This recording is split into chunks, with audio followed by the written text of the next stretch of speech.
quan comencem? A veure, aquí ve el jefe de les sessions i ho posaran a gravar. Sí. Vale. Si os sembla, comencem. Buen día, buenos días a todos. Bienvenidos otra vez a la sesión del Fórum de Enfermedades Autoinmunes y esta es una sesión en la que retomamos un poquito la saga de las sesiones COVID que habíamos iniciado algunas sesiones atrás. En este caso es un tema, yo creo que de rabiosa actualidad, que es el tema de las vacunas, precisamente contra SARS-CoV-2, contra COVID-19, en el marco de las enfermedades autoinmunes. Y como comentaba en el mail Olga Araujo, la verdad es que estamos en un terreno, digamos, de incertidumbre. Ya tenemos algunos datos sobre eficacia de las vacunas y son muy buenos datos en población, digamos, incluida en los ensayos clínicos, y el problema ha sido que los pacientes con enfermedades autoinmunes no se han incluido en estos ensayos. De manera que, bueno, no sabemos bien, digamos, o tenemos pocos datos a día de hoy de la eficacia de las vacunas contra SARS-CoV-2 en pacientes con enfermedades autoinmunes o que están en tratamiento inmunosupresor. Y datos acerca de la seguridad vienen sobre todo de registros multicéntricos como el registro europeo o el VACOLUP en pacientes con lupus. Y al parecer, aparentemente, el porcentaje de pacientes que tienen efectos secundarios y que la mayoría son leves no se diferencia demasiado del de la población general. Entonces, para hacernos un poquito intentar hacer un poquito de update en el tema de la vacuna COVID-19 y cuál puede ser su implicación en esta población de pacientes, le pedimos al doctor Manel Joan, que es un habitual, digamos, en nuestras sesiones, que nos intentase poner un poquito de luz en la oscuridad, no? El que diu el Carles Porta, posarem una miqueta de llum a la foscor. Moltes gràcies, Manel, per haver acceptat, yo diría que aquest repte, porque con comento es un momento de incertidumbre bastante importante y en la cual seguramente hay más zonas grises que no zonas blancas. Y cuando quieras. Pues gracias, Gerard. Yo voy a intentar ser un poco provocador, como últimas veces lo estoy siendo, porque creo que tenemos más conocimiento de lo que nos imaginamos en todo esto. Y siempre estamos pendientes, obviamente, porque lo necesitamos en la mayoría de los casos, de las demostraciones randomizadas para entender cuáles son las cosas, pero hay un elemento que creo que debe estar siempre en todo, que es el conocimiento. En todos los casos voy a intentar explicarlo. Hace ya justo un año hicimos con Pepe un mano a mano en una presentación sobre los mecanismos y hoy empiezo hablando pues esto, de que el impacto que están teniendo las vacunas. Esto ya es del noviembre, pero se acumularon noticias un poco de todo tipo, salieron en todos los medios de comunicación de todo el mundo, obviamente aquí, y siguen saliendo ahora últimamente básicamente centrados en los porcentajes de vacunación que se han hecho en todos esos. Pero también es importante ver qué significa esto de las vacunas, porque no es solo un tema sanitario y de política, diríamos, sanitaria global, sino hay muchas derivadas, como podéis ver en este dato sobre las bolsas de La Vanguardia y El País, que deja exacta el optimismo. Incluso Forbes considera eso, que va a enriquecer los resultados. Bueno, pues concretamente ya en el caso concreto de Pfizer, en el mes de marzo ya habían conseguido 14.000 millones de dólares de beneficio con las vacunas. En cualquier caso, todo esto son noticias, que si la primera mujer del mundo se recibe la vacuna, podría añadir ahora que uno de los primeros que recibió vacuna ha fallecido no por el COVID, sino por otra cosa. Todos habéis oído hablar de la anécdota que se ha producido con William Shakespeare, que fue este señor que recibió una de las primeras. Yo de lo que os voy a hablar son estas 4 cosas, básicamente. Creo que es importante hacer un pequeño repaso de introducción de los conceptos respecto a lo que es la respuesta inmune frente al SARS-CoV-2 y cómo intentamos rememorar esta respuesta inmune con las vacunas, y después el papel de las vacunas en inmunopatología, que incluiré algunos aspectos de enfermedades autoinmunes. Como decía el doctor Espinosa, sabemos pocos datos irrefutables en cuanto a seguimiento, pero yo creo que de lo que sabemos bastante como para quitarnos bastantes dudas en cuanto a lo que significa la utilización de estas vacunas en inmunopatología, pero concretamente enfermedades autoinmunes. Y luego me voy a atrever a hacer algunas preguntas que las pongo clásicas porque bueno, los medios de comunicación en el último tiempo las están haciendo de manera continuada y que algunas, más que dirigidas a mí, deberían ser dirigidas a los dirigentes de salud o de gestión sanitaria y políticos, porque la respuesta no está tanto en los aspectos de respuesta inmune, sino en la gestión sanitaria y sobre todo las relaciones económico-políticas que haya todo esto. Es importante tener presente que cuando buscamos una respuesta inmune frente al SARS-CoV-2, estamos hablando de un virus. Y un virus quiere decir que es un patógeno intracelular obligado. Y en esta respuesta, como en todas, de hecho, todas las respuestas inmunes tienen estos dos componentes. Uno que es la respuesta innata y la otra adaptativa. Y de hecho, en la innata es fundamental para definir de alguna manera qué pacientes serán sintomáticos y cuáles no lo serán, incluso cuáles podrán desarrollar de manera clara unos cuadros más severos y graves al inicio.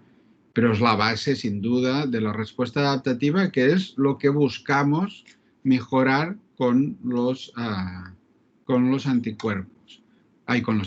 Con las vacunas. Ya sea con el objetivo principal que tenemos, que siempre está focalizado en la respuesta adaptativa en los anticuerpos, pero sobre todo en la búsqueda de linfocitos T, no solo citotóxicos, pero citotóxicos serían paradigmáticos, en la capacidad de eliminar el virus. Estos son los componentes que buscamos en cualquier respuesta frente a cualquier virus y concretamente a este, que llevamos ya pues un año y medio vinculados todos a esta pandemia. Lo que sí que es cierto es que durante este tiempo han aparecido una serie de conceptos que parece que todo el mundo lo tenía claro, pero quizás no lo tenemos tan claro. Y incluso a nivel científico hay gente que científicamente utiliza los mismos términos para cosas distintas. Y los términos de lo que es la inmunidad, lo que es inmunización y qué significa estar inmunizado, tienen que ver mucho en lo que buscamos con las vacunas. Porque las vacunas, nuestro objetivo es proteger al individuo que es vacunado y aparte proteger también la extensión de la infección, en este caso, en la sociedad. El concepto de inmunidad, aunque a veces nos olvidamos, viene del latín de immunitas, cuando se utilizaba este término para referirse a aquel que estaba libre de pagar tributo. Y de ahí también la inmunidad diplomática, el que está libre de seguir las leyes o está protegido de las leyes locales. Pero en inmunidad y en inmunología la inmunidad nace de ese concepto. Y con lo cual es un concepto muy funcional. No es un concepto de tener o no tener una molécula o una célula al sistema inmunitario, sino es un concepto asociado a estar protegido y conseguir que las infecciones, en este caso, o cuando son otro tipo de inmunización con otro objetivo, hagan su efecto en el sistema inmunitario. Y por eso, aunque parezca redundante, a veces decimos, es que este individuo no tiene inmunidad. No, inmunidad como tal todo el mundo tenemos. Nos hemos podido inmunizar o no y podemos estar inmunizados o no y con ello estar protegidos o no estar protegidos. Pero inmunidad conceptualmente tenemos todos y específica desarrollada para estar inmunizado es lo que conseguimos con todo este proceso.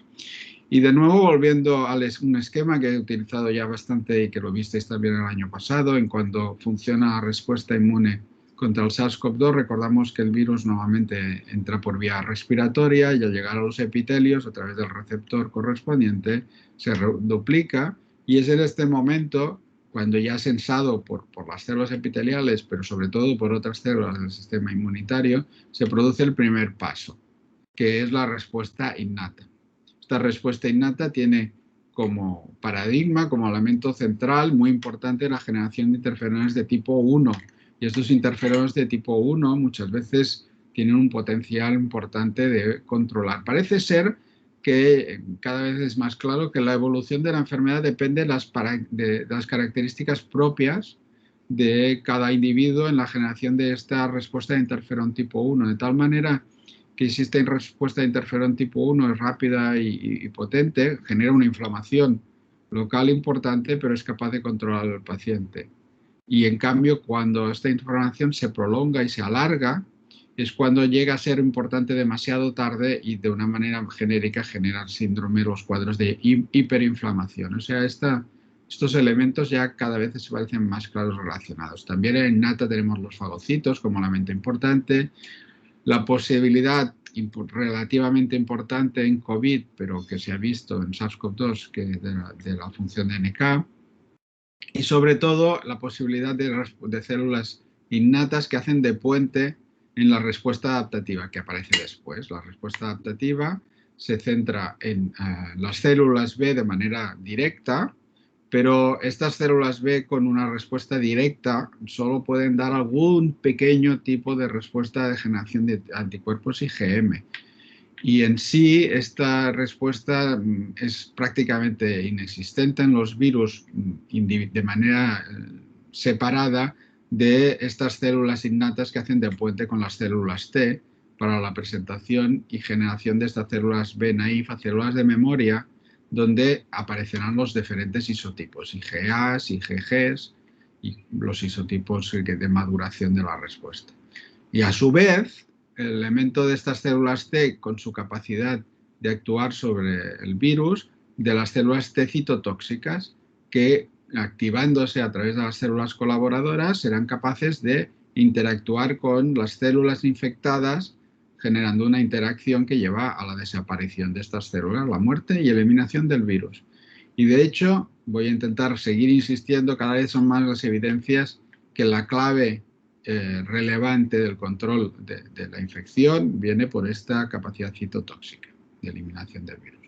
Luego están las citocinas, de las cuales hoy hablaré poco, pero que son importantes, citocinas más allá de este interferón, como la IL-1 o como puede ser la IL-6 o el interferón gamma que aparece más tarde. Hablaré poco porque esto tiene mucha relevancia en la fisiopatogenia y en la evolución de la infección. Y hoy lo que vamos a hablar es sobre la inmunización. Y esta respuesta inmune antiviral que tiene básicamente estos componentes innatos, por un lado, donde hay citocinas muy relevantes, y adaptativos con anticuerpos y sobre todo con linfocitos T. Los anticuerpos ya no sirven para el diagnóstico, de hecho se han utilizado poco gracias a que hemos conseguido una metodología fácil y barata para determinar la presencia del virus, que es la detección de RNA mediante PCR. Pero tenemos junto a esto, que diríamos que es realmente el gold standard, la posibilidad de detección de anticuerpos, que como veis aquí, en esta gráfica ya también clásica del Ministerio de Sanidad, aparece más tarde.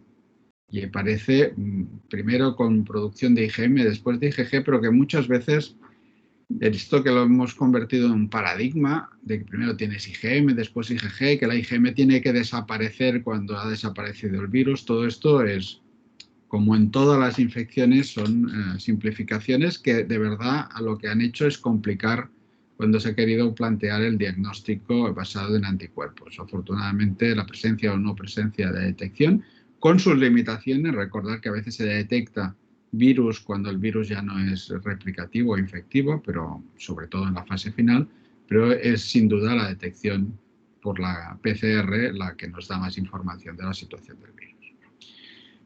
Voy a hacer una pequeña reflexión respecto a lo que ha significado esta infección, en este caso en fecha del estudio de seroprevalencia del 15 de diciembre, que fue la cuarta análisis, que ha pasado bastante desapercibido ya porque hemos tenido los datos o el inicio de la vacunación que lo copó todo.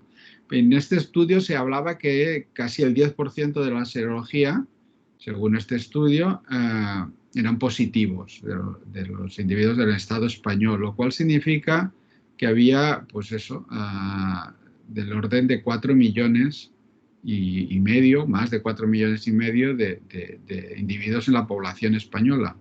Cuando en esos momentos se hablaba ya, y estamos hablando de la cuarta ola, que no tiene nada que ver con la primera, donde hubo claramente un infradiagnóstico de positivos, de 1.700.000 infectados, lo cual quiere decir que detectamos por la serología 3 veces más, o al revés, la PCR detecta 3 veces menos de los infectados que realmente había en todo esto, en una situación de 1.700.000, cuando ahora el nivel, ya sabéis, de infectados ha crecido muchísimo. Y esta relación de 1:3, en la primera ola, con el primer estudio de seroprevalencia de abril, básicamente era de 10:1, porque había menos de 200.000 notificados y se hablaba ya casi de 2 millones de seroprevalentes, un 5% de la población en aquellos momentos. Hoy, con 3 millones de casos acumulados, a 8 de junio, bueno, hace un par de días, no es hoy, si multiplicábamos por 3, que parece una buena aproximación, estamos hablando de más de 10 millones que han pasado la enfermedad, lo cual significaría que sí que estábamos hablando ya en estos momentos de un 20%. Esto es la acumulación de todas las olas que hemos tenido.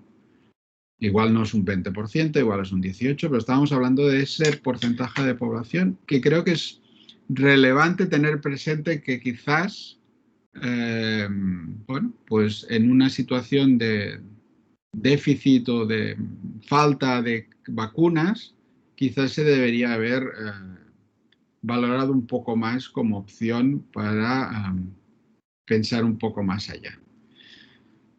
Quiero remarcaros que el sistema inmunitario es fundamental tanto en la generación de cuadros de severidad, y como se vieron en estos estudios de errores congénitos en la vía con los genes de interferón tipo 1, variables que explicarían prácticamente el 3,5% de los cuadros severos y graves, como se vio aquí, y a la vez este interferón tipo 1 tiene que ver con la presencia, o está relacionado con la presencia de autoanticuerpos, que llegaría a explicar casi un 10% de los casos graves, y aún nos queda bastante por entender por qué la gente va en casos graves. Pero en cualquier caso, lo que sí que indica es que este elemento, que es de la inmunidad innata, que además interviene en el control de la infección de manera clara al inicio y que es determinante de cómo evoluciona, al final es un elemento más del sistema inmunitario sobre el cual se suma luego la respuesta, la respuesta adaptativa.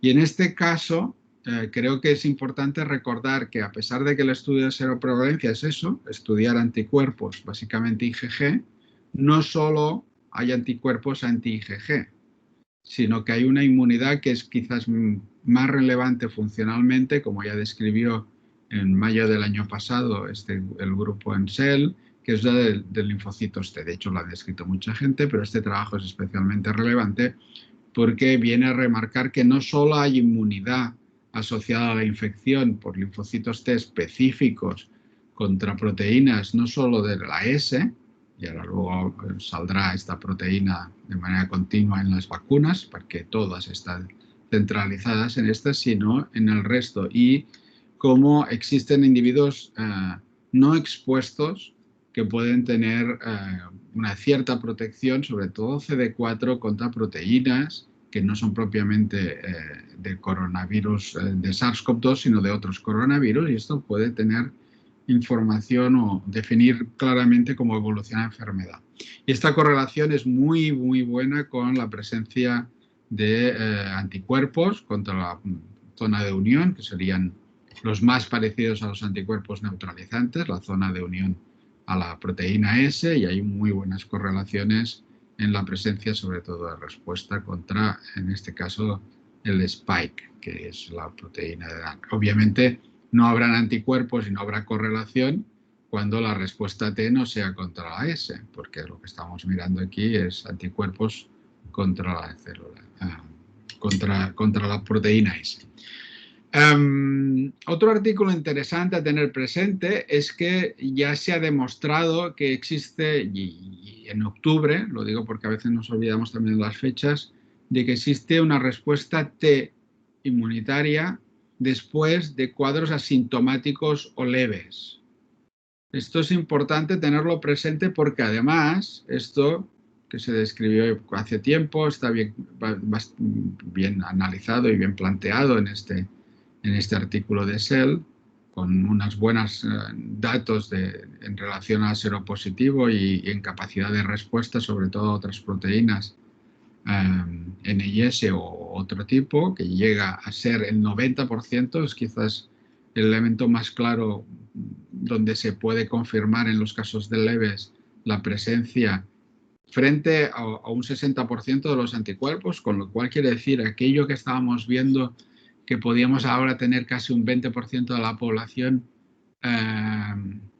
que se ha inmunizado por la infección normal, si lo multiplicamos, pues, o sea, lo relacionamos en que realmente es un 60%, pues estaríamos casi moviéndonos en niveles del 30% de la población, lo cual no es nada secundario, donde la respuesta T se podría ver, que tiene muchas dificultades. Tiene que ver esta discrepancia con los anticuerpos por este y otros hechos, pero especialmente llamativo también, este artículo también de Cells, donde se demostraba que los linfocitos helper en esta infección en los centros germinales de bastantes individuos, sobre todo de los más moderados o leves, en los centros germinales los linfocitos T foliculares colaboradores generaban por una falta de expresión de BCL6 unos centros germinales pobres, es decir que la inmunización por el virus a nivel de anticuerpos, la generación de anticuerpos podía verse, y como se ve en este estudio, el primero, se veía en el primero que os he comentado, podía verse mediatizada por la falta de generación de buenas respuestas de centros germinales. Y por eso hay que tener presente que esto incluso aún es más llamativo en algunos casos de casos graves, donde la respuesta de centros germinales puede ser prácticamente no detectable, aunque en estos casos suele haber también anticuerpos porque se han podido generar en otras localizaciones, ¿vale? Pero recordar esto, que estamos detectando con anticuerpos, si no el 60, podríamos llegar hasta el 70, pero lo que quiere decir que no todos los casos de infectados. Otra cosa importante es que la respuesta inmune pasa por dos fases, y este artículo, que ya no está en prensa, que está publicado del mismo grupo del artículo de mayo pasado, ha aparecido ahora más recientemente, remarca la presencia de respuestas agudas y respuestas memoria. Y recuerda que hay respuesta a memoria celular T y respuesta a memoria celular B.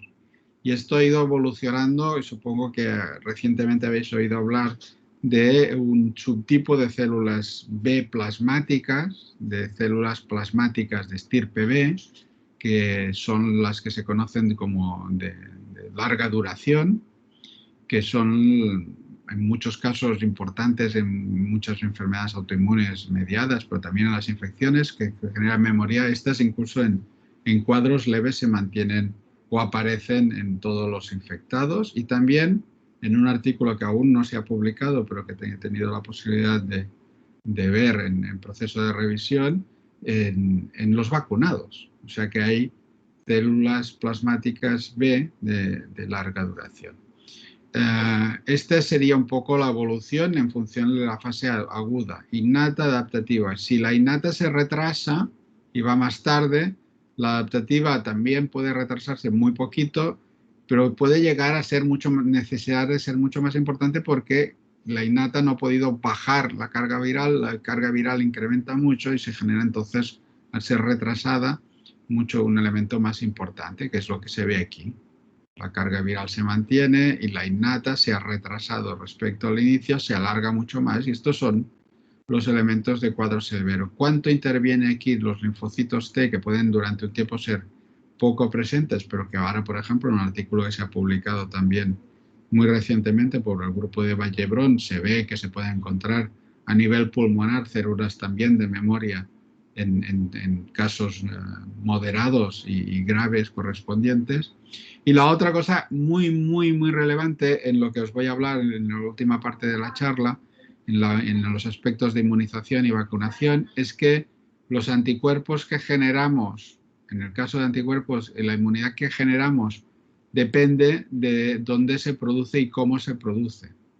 Anticuerpos y células T se generan a nivel sistémico, pero una capacidad muy dirigida a nivel oral y salivar y sobre todo nasal, muy importante para el bloqueo y la extensión, depende de los anticuerpos de tipo IgA que se puedan secretar en estas localizaciones. Y esto depende de cómo se ha generado la respuesta. En los pacientes que han sido inmunizados de manera natural, la respuesta de IgA es un must, siempre está allí. Es como complicado que no se genere. Aunque luego en suero, cuando la medimos, recordad que siempre estamos midiendo los anticuerpos en suero, pueden ser prácticamente indetectables, pero están allí. Suelen ser además muy precoces y casi en algunos casos se detectan en suero, incluso antes, porque es el lugar de entrada.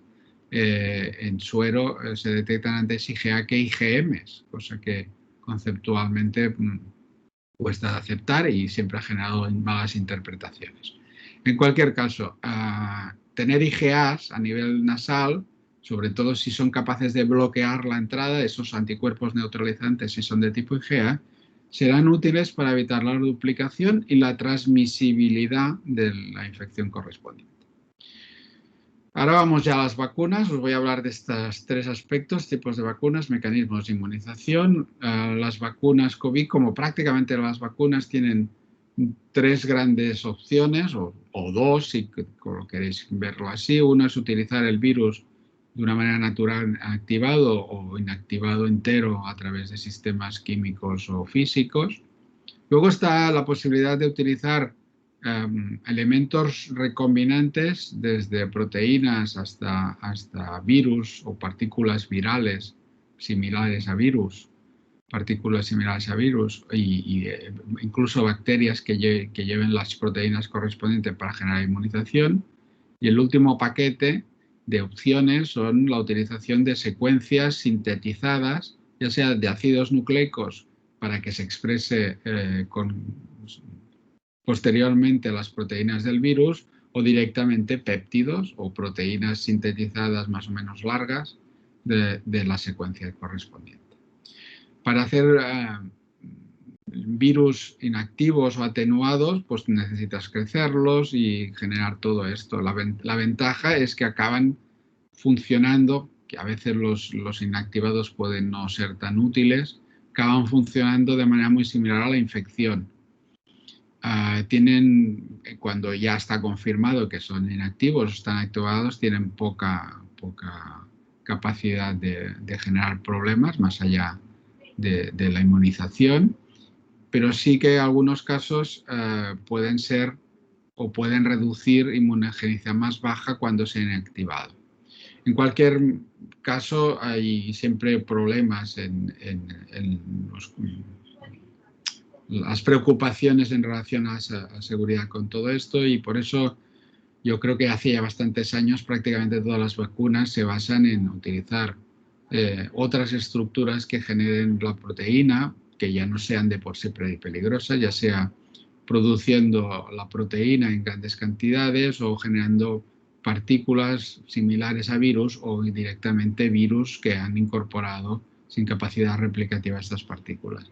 Al final esto pasa por ser utilizado o interiorizado por las células presentadoras para generar una respuesta, y aquí pues tenemos opciones que ya han demostrado que son muy seguras, pero que en general en este caso necesitan adyuvante, aunque muchas de estas partículas virales ya lo llevan incorporado.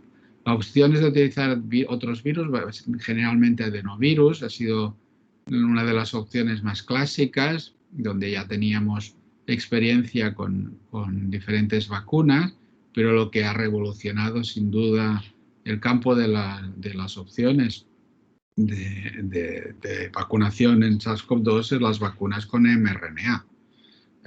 También existen vacunas con DNA, que es la misma idea y que se han demostrado que son seguras.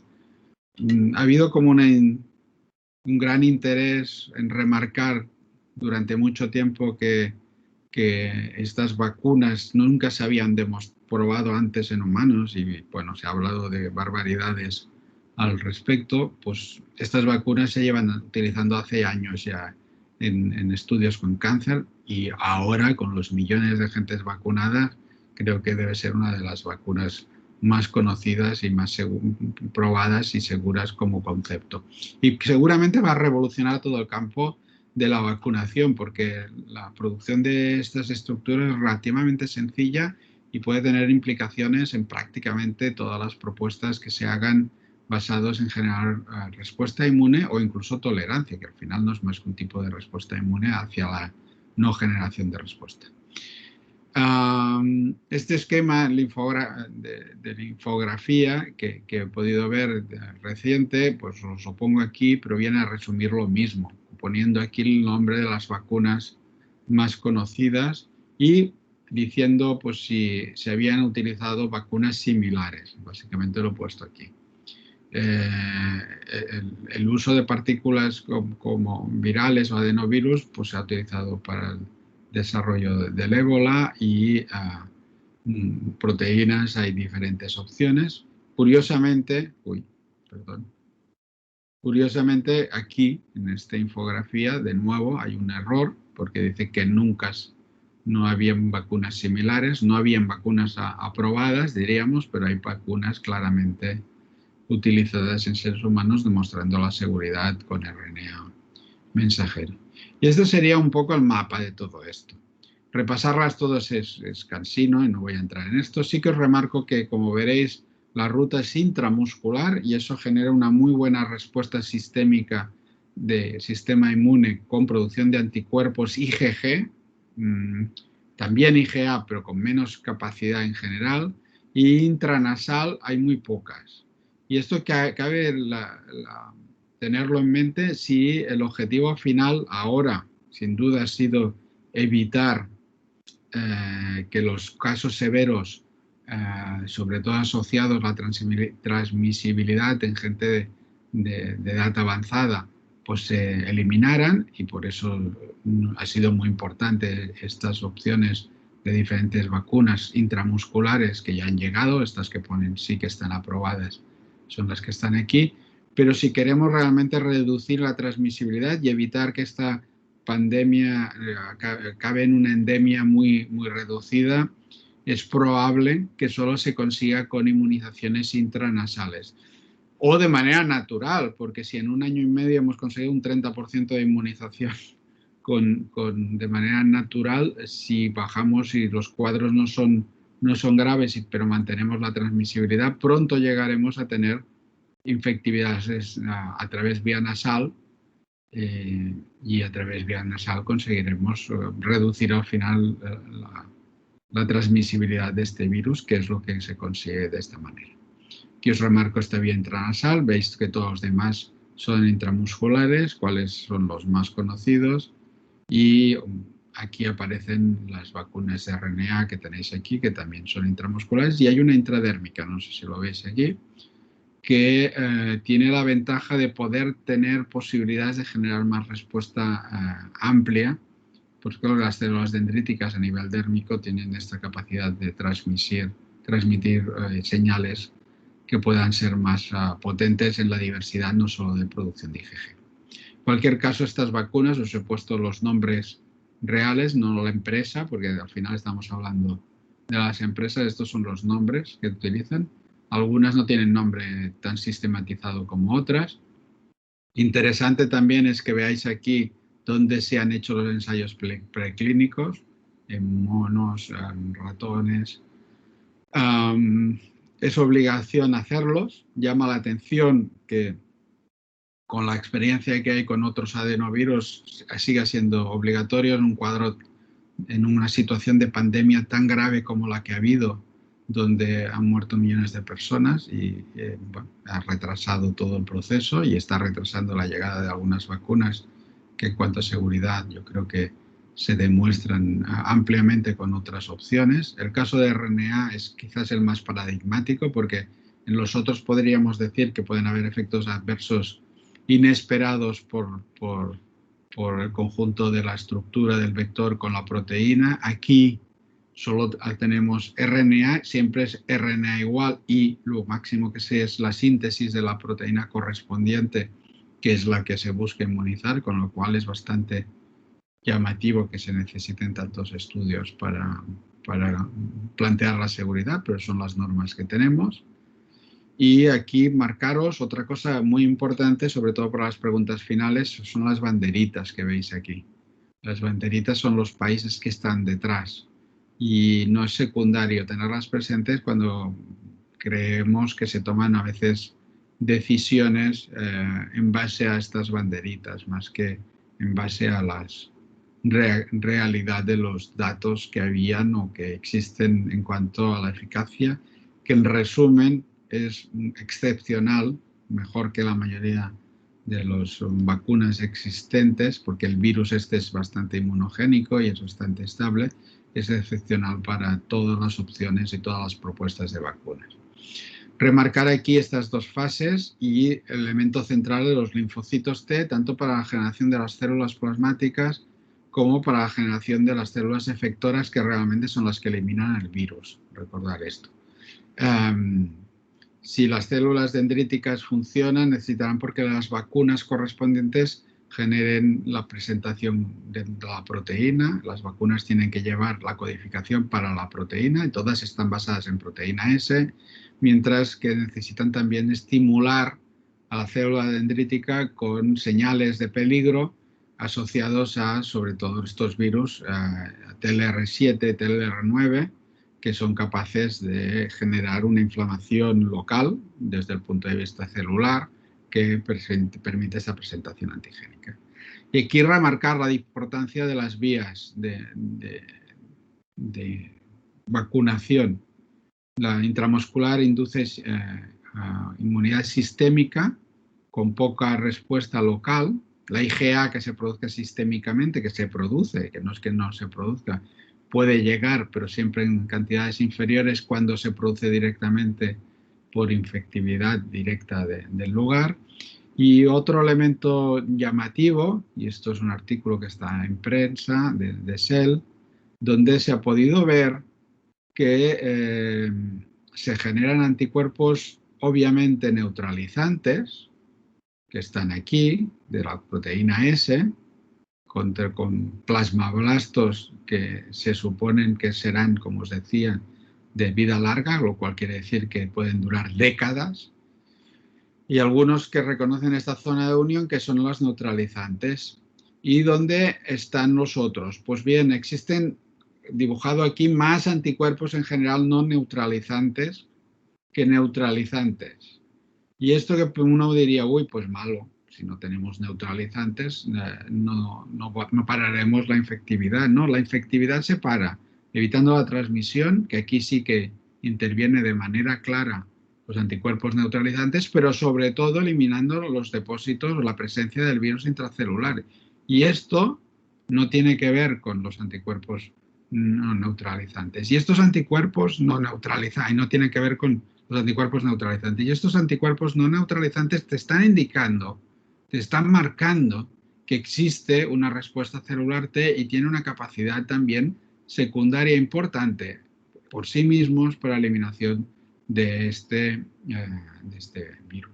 Y fijaros aquí que los residuos correspondientes que aparecen aquí, y muchos en relación con esto, son los que aparecen mutados en gran parte en las nuevas variantes, que sí que pueden permitir una interacción mejor y una expansión mejor del virus en las diferentes células, pero que a través de los otros anticuerpos que suelen estar conservados, porque gracias a la biología este coronavirus, como todos los coronavirus en general, es poco mutante y genera un número bajo de mutaciones. Obviamente cuando tenemos millones de infectados y trillones de partículas en el mundo, algunos mutará, pero es raro que se muten a la vez suficiente como para que desaparezca un reconocimiento y sobre todo una incapacidad de respuesta por los linfocitos T. Aquí tenéis estas diferentes variantes en las zonas de unión de las Spike y cómo los cambios que se producen con las diferentes opciones de vacunación, en este caso solo una vacuna, la de RNA, porque este trabajo está basado en una vacuna de RNA, generan esta opción. Y como podéis ver aquí que los anticuerpos de unión al Spike respecto a los neutralizantes, son más, es decir, hay más no neutralizantes con la vacuna que con los pacientes, donde aparecen muchos neutralizantes. Por eso la ratio es muy cercana a este 1. Bueno, esta es una diapositiva también muy antigua, donde se hablaba de cómo ha ido evolucionando y cómo se ha hecho todo. Y querría remarcar que todos los trabajos de vacunas en coronavirus, pues esto es de un artículo ya del año pasado, de abril del año pasado, todas estas vacunas que siguen evolucionando y podrán llegar quizás al mercado en alguna otra etapa, porque vuelvo a remarcar, con la aproximación que tenemos ahora de vacunas, será difícil que se acabe inmediatamente el proceso de la extensión del virus, sí de los cuadros graves, que al final es lo que nos preocupan, pero no nos olvidamos siempre de este potencial, de los linfocitos T, que cada vez es más claro que es central en todo el elemento. Voy a acabar hablando de las vacunas en inmunopatología, incluyendo enfermedades autoinmunes. Creo que tenemos varias lecciones aprendidas, uno asociadas a las inmunodeficiencias primarias. Las vacunas y la infección es funcional en cuanto a lo que es protección en inmunodeficiencias primarias asociadas a los linfocitos B. El caso paradigmático son los Bruton, en donde no hay células B y no pueden hacer anticuerpos, pero en cambio sí que evolucionan bien a la infección y pueden incluso generar una respuesta a las diferentes vacunas protectoras correspondientes. En otras enfermedades inmunomediadas puede tener en relación cómo se genera la patología, pero en general en las otras enfermedades que no son propiamente inmunodeficiencias, el papel central de la capacidad de respuesta a las vacunas aparece en relación con la inmunosupresión que recibe el paciente. Y el paradigma de estos son sin duda los efectos, las enfermedades autoinmunes. Por otro lado, tenemos los efectos adversos relacionados con las vacunas, que no son más que una demostración del proceso de inmunización, que en algunos casos tienen que ver con procesos de inflamación y en otros la aparición de fenómenos básicamente autoinmunes. Por eso diríamos que la conclusión final de lo que ahora os voy a presentar y lo que ha venido comentando inicialmente el doctor Espinosa es que la cobertura de la vacunación en enfermedades autoinmunes, el elemento más determinante es la situación de inmunosupresión en la cual se recibe la vacuna. Sobre todo inmunosupresión T. Si ahí nos centráramos en inmunosupresión de anticuerpos, posiblemente por la elección de las inmunodeficiencias no tendríamos problemas, pero cuando estamos suprimiendo la respuesta T, que es una gran parte de los inmunosupresores, pues tenemos un problema porque estamos bloqueando la posibilidad de función de las vacunas. En cuanto a los efectos adversos inmunorelacionados, lógicamente los principales son leves, principales en número, son locales y autolimitados y tienen que ver con el proceso inflamatorio. Son muy raros los graves, como sabéis. Es importante tenerlos presentes, conocerlos y saber cómo se funcionan. Ahora tenemos claro el fenómeno de trombopenia como consecuencia del reconocimiento en los cuadros de vacunas asociados a coronavirus, que son excepcionales, pero que además se pueden tratar con el conocimiento que tenemos de procesos autoinmunes y en general se pueden controlar. Dicho todo esto ya voy a dar una opinión, creo que estamos delante de un proceso de magnificación ridícula ante una pandemia de una gravedad absoluta que ha obligado a parar bastantes días estos procesos de vacunación y que cada día generaba más muertes que todas las muertes que se pueden generar si se vacunan toda la población teniendo estos efectos adversos, si no supiéramos tampoco ni cómo tratarlos. Pero esto es la situación y es una opinión personal.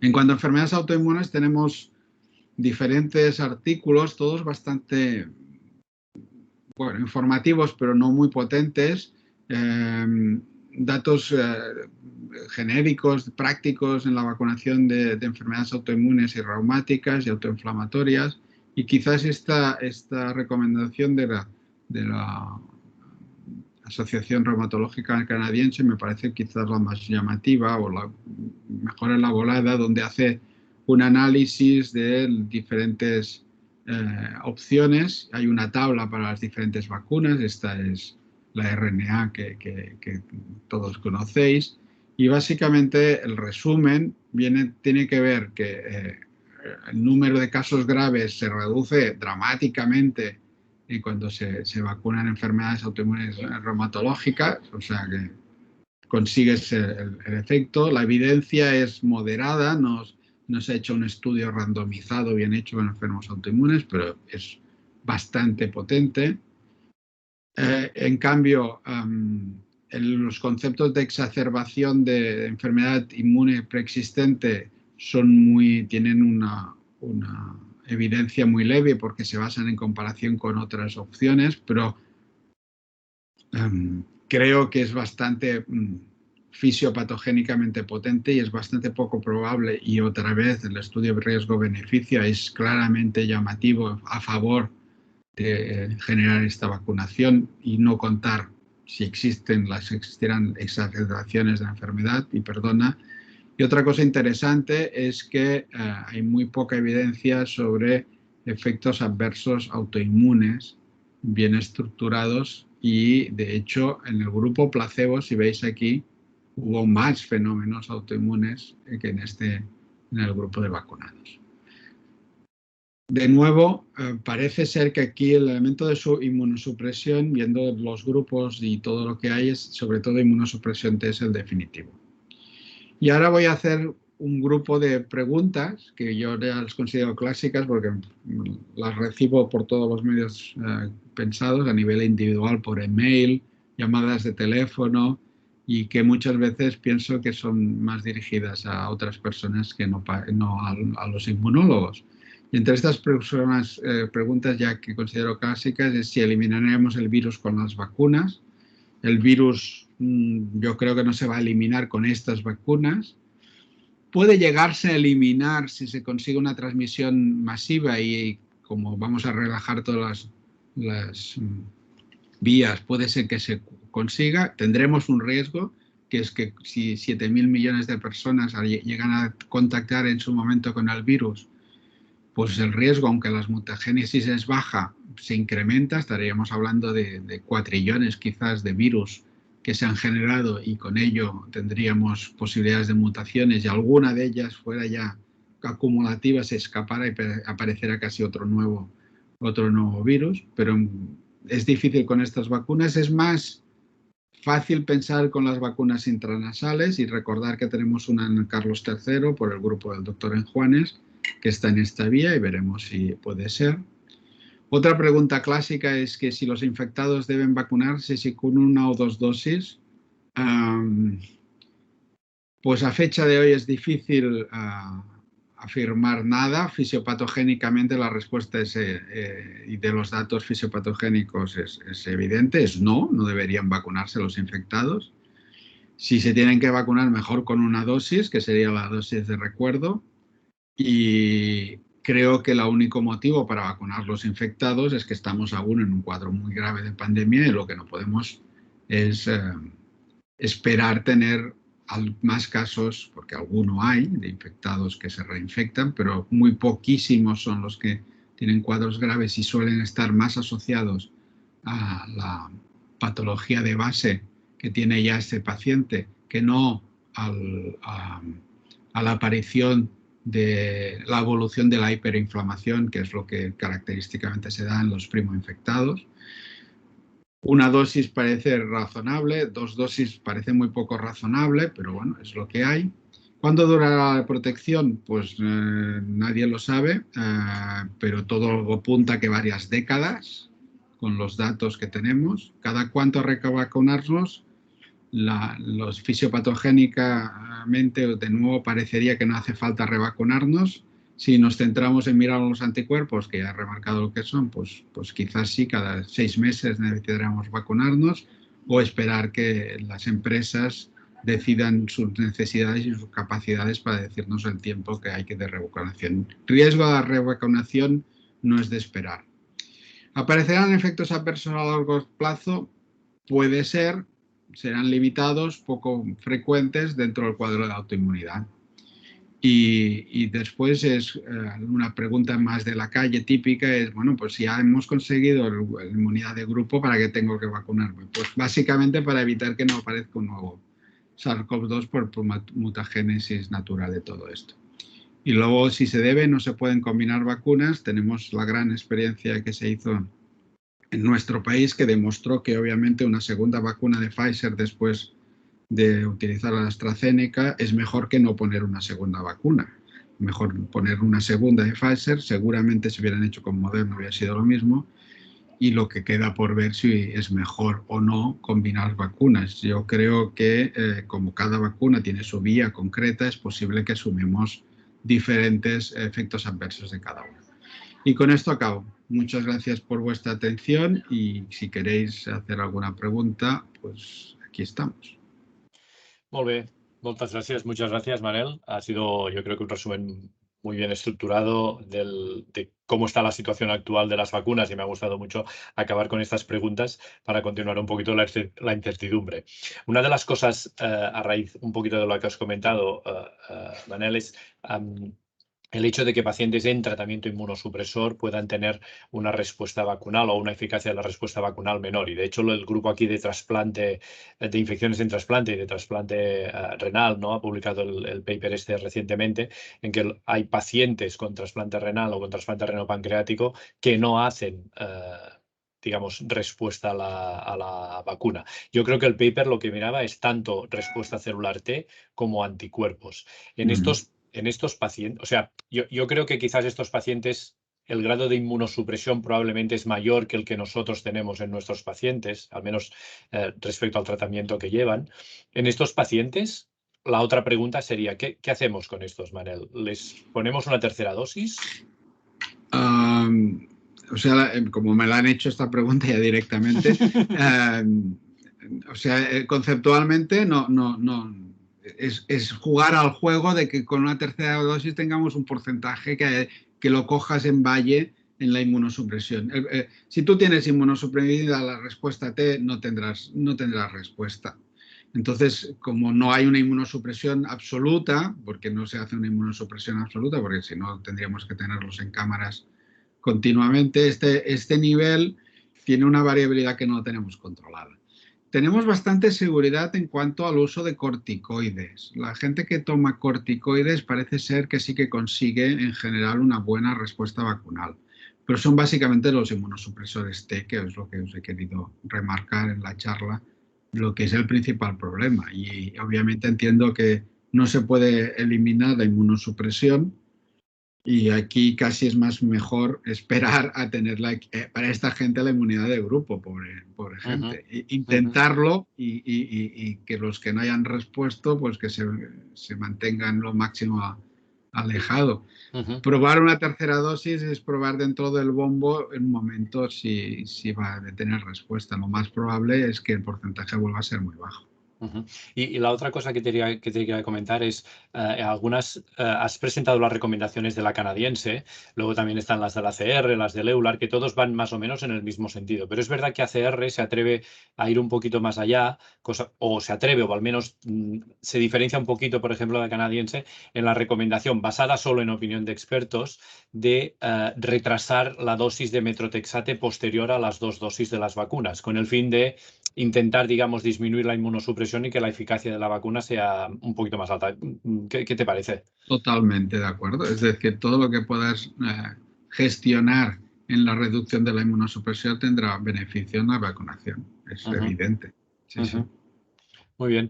Hay una mano levantada. Els companys del Vallès, de la Mútua.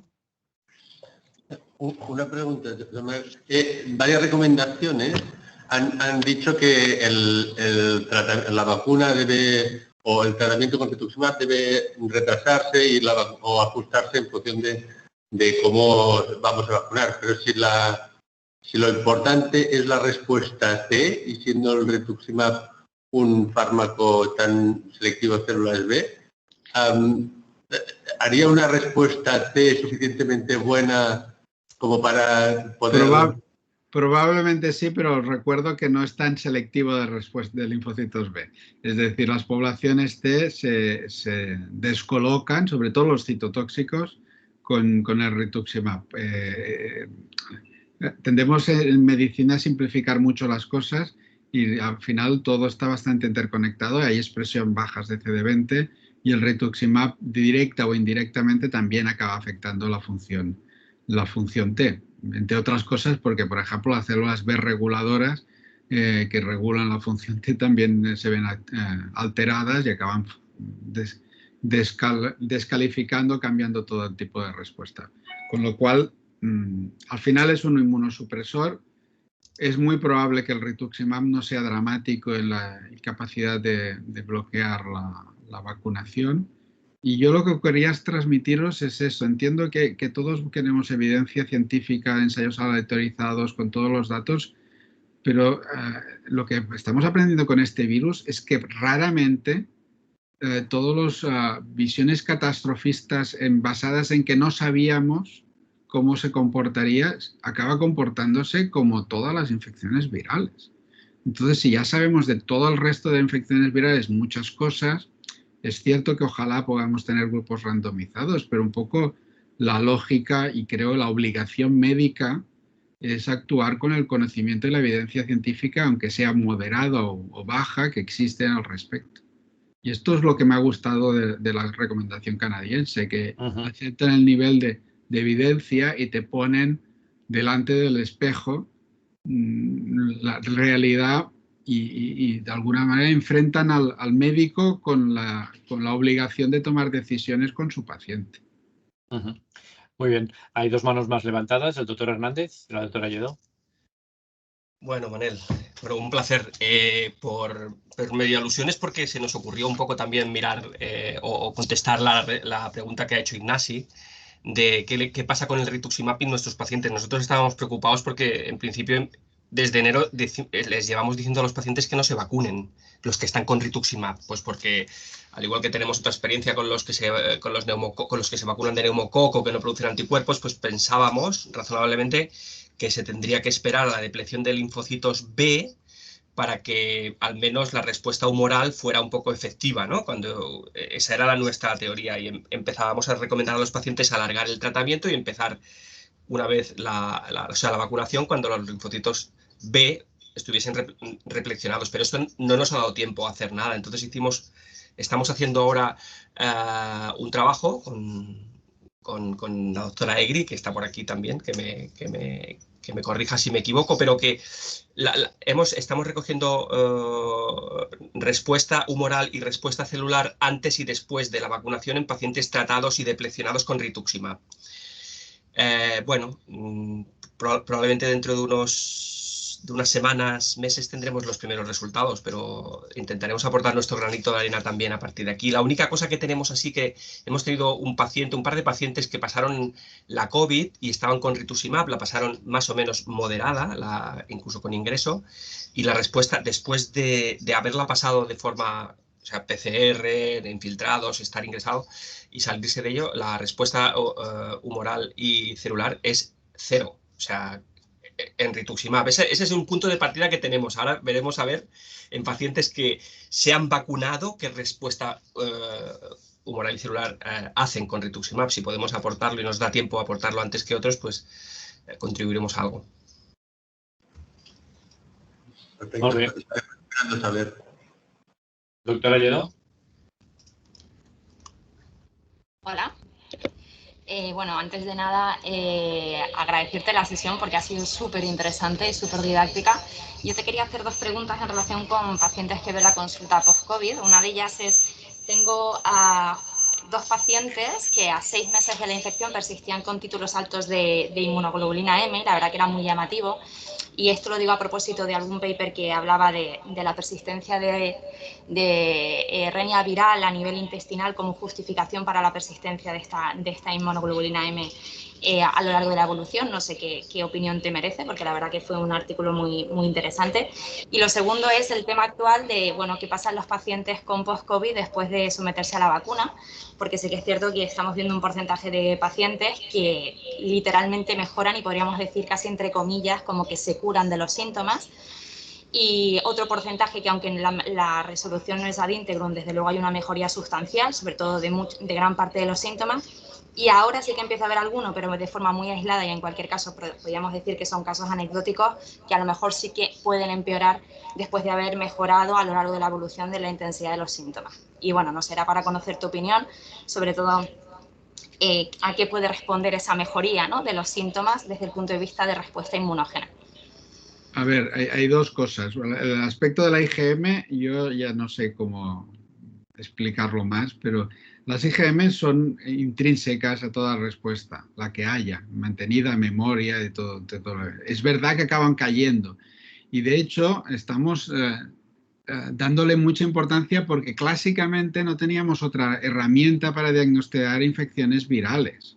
Y decíamos, si es IgM es reciente, y eso es cierto, pues crecen con la IgM y luego cae la IgM. Pero si analizas la realidad, prácticamente todas las infecciones acaban manteniendo alguna respuesta M. La G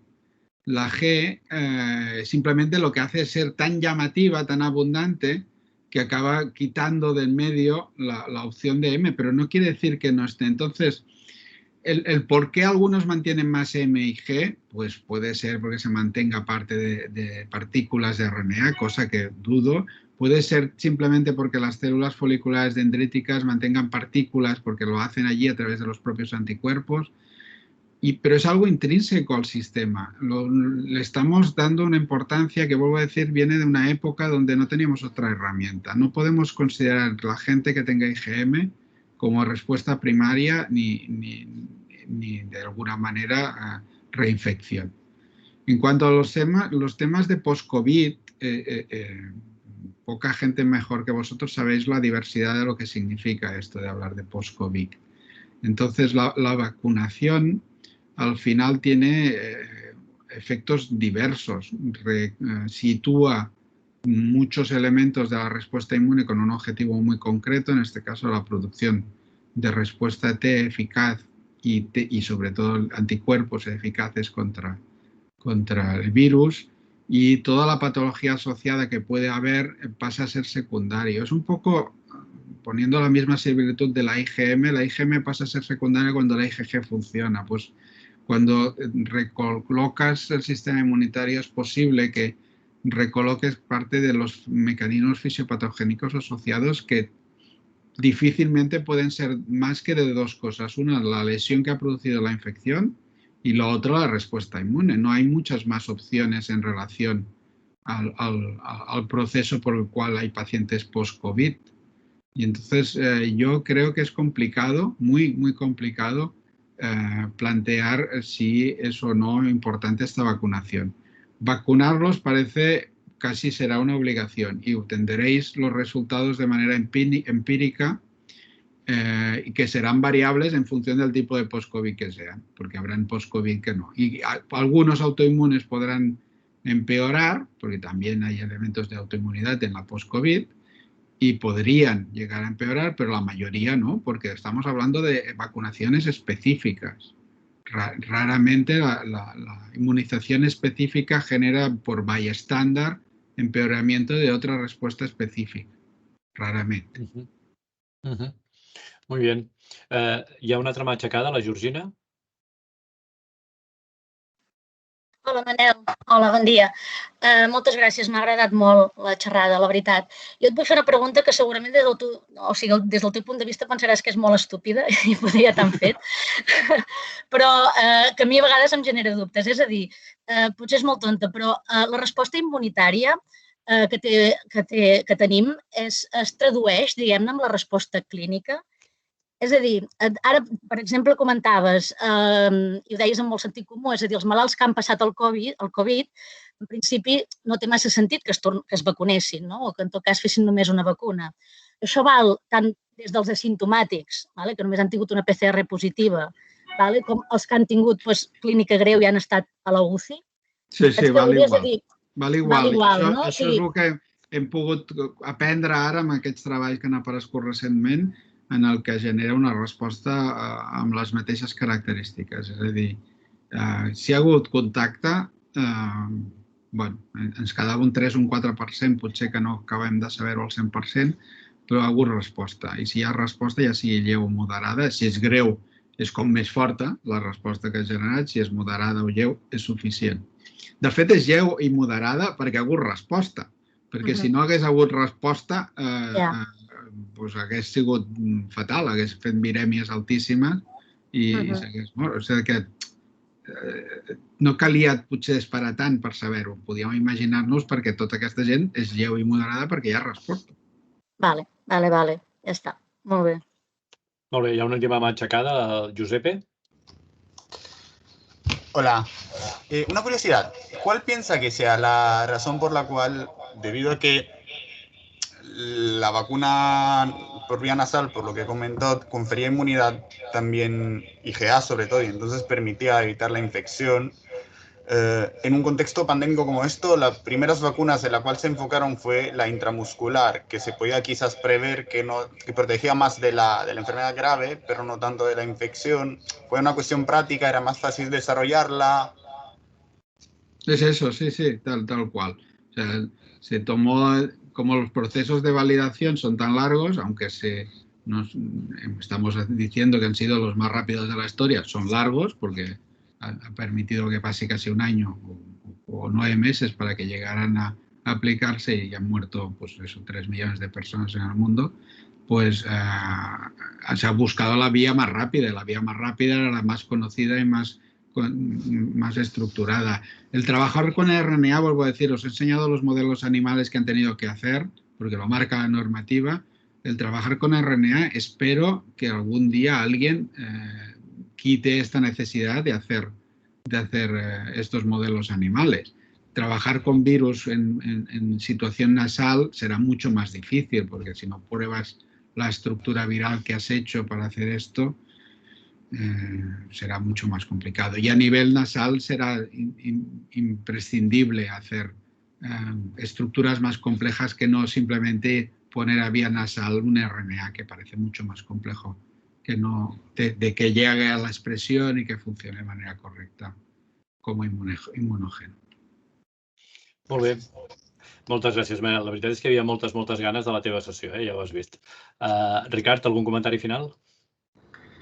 Sí, la veritat és que hi havia moltes ganes i no ha desil·lusionat en absolut. T'agraïm, a més, que ha sigut molt didàctic, com les classes del màster de les 8 del matí, ens has alliçonat, i jo em quedaria amb 2 lliçons que crec que s'han de remarcar i ho voldria remarcar sobretot per als fellows, per als residents, com has remarcat el paper de la resposta cel·lular T, dels linfòcits T i de les long-lived plasma cells, en tot això, que sempre mirem anticossos i el linfòcit B sembla que és el paradigma en el nostre camp, i recordem una vegada més la importància, i ho has remarcat clarament, de la resposta T i del long-lived plasma cells, no ens oblidem d'això.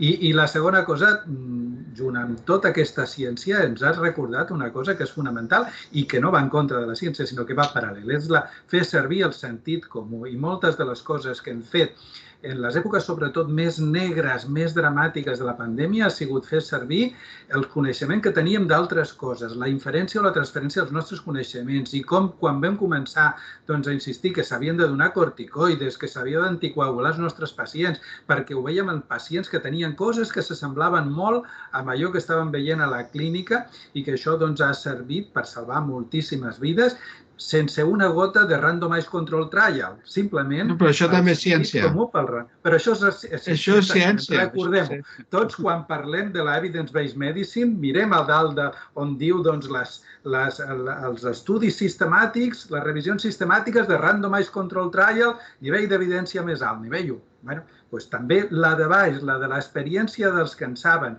i que infereixen coses d'altres situacions que els hi semblen que poden ser semblants, és absolutament fonamental en medicina. I això és una lliçó de vida que crec que ens ho ha remarcat molt bé. Res més. Novament, moltes gràcies per tota la feina que fas i per la docència que ens transmets. Molt bé, doncs moltes gràcies, Ricard, per aquest últim apunt final. De nou, moltes gràcies, Manel. Ja t'aviso que igual farem un update dintre de, ja veurem quan, d'uns mesos, per saber com ha anat l'assumpte. I res, us esperem a tots la setmana que ve. Olga, recorda-m'ho, la setmana que ve jo crec que hi ha un face-to-face, pot ser? Sí. Sí. Què és? Face-to-face, la duració del tocilizumab en l'arteritis de cèl·lules gegants. Molt bé, un tema apassionant. I el faran els doctors Gràcia i la doctora Fèlix. Perfecte, molt bé. Doncs moltíssimes gràcies a tots i us esperem la setmana que ve. Vagi bé. Adéu. Adéu, gràcies.